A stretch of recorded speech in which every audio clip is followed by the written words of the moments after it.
PT Pertamina menanggapi soal viralnya SPBU Vivo yang menjual harga BBM lebih murah, yakni seharga Rp8.900 per liternya.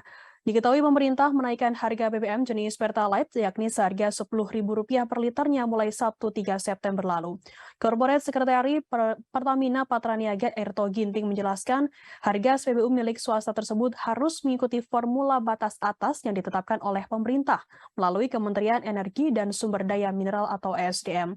Erto Ginting mengatakan BBM yang dijual oleh Vivo merupakan jenis bahan bakar umum, sehingga harganya pun harus sesuai dengan ketetapan yang berlaku.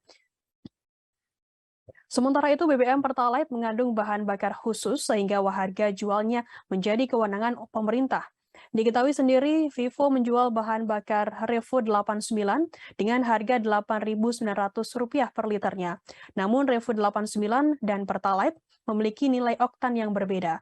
Revo 89 memiliki research oktan number atau RON 89 atau sedikit di bawah Pertalite, yakni yang memiliki RON 90.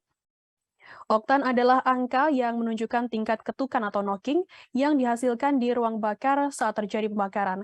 Angka oktan pada RON didapat setelah melalui hasil penelitian laboratorium. Semakin tinggi RON, maka semakin baik kualitasnya dalam pembakaran di ruang mesin, terutama untuk mobil-mobilan keluaran terbaru. Dengan harga Pertalite saat ini sebesar Rp10.000 per liternya yang masih disubsidi, maka selisih harga Pertalite dengan Revo 89 yakni sebesar Rp1.100 per liternya.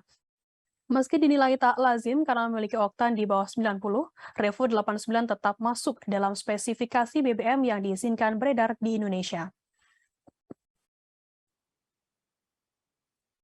Terima kasih sudah nonton. Jangan lupa like, subscribe, dan share ya.